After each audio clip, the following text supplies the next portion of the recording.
Committee will please come to order. A quorum is present. Committee meets today pursuant to notice to consider H.R. 824 Telehealth Benefit Expansion for Workers Act of 2023 and H.R. 3941 Schools Not Shelters Act.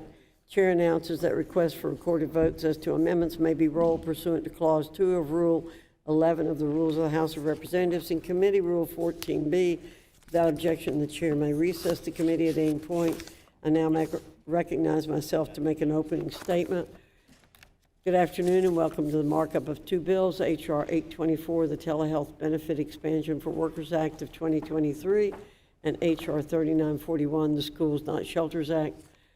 As a North Carolinian who grew up in the rural western outskirts of the state, I know the importance of H.R. 824. Accessing high-quality medical care is not always easy in the mountains. From my hometown in Watauga County, telehealth has been a lifesaver.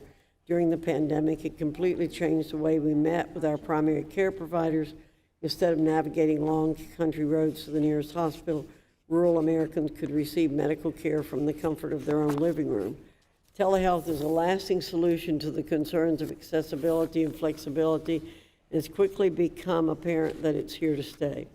The industry has so much room to grow, but only if Congress lets it.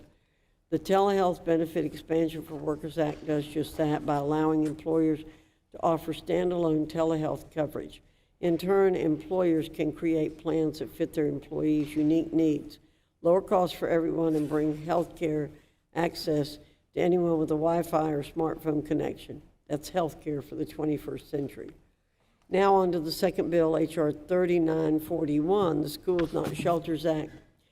I'll take a moment to recognize the bill uses the term alien to refer to illegal immigrants, despite that being a legal term and despite the Democrats acknowledging that, in fact, the last markup of similar legislation unraveled into a disagreement regarding the dehumanizing history of the word alien.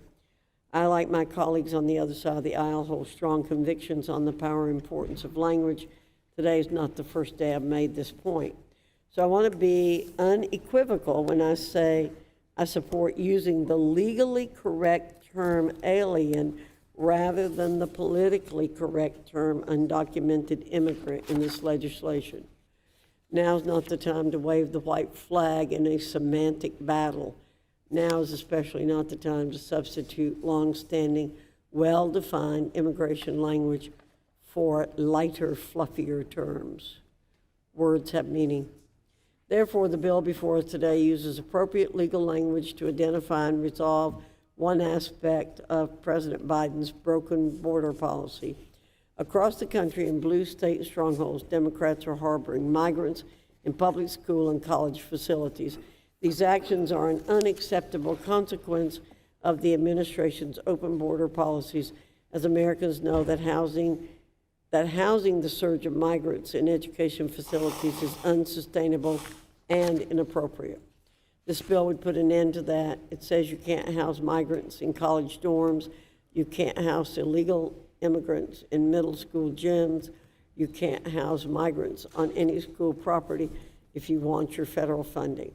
School children are at risk of losing precious resources, or worse, at risk of physically being put in harm's way if we do not pass this bill. With that, I urge a yes vote on both H.R. 3941 and H.R. 824.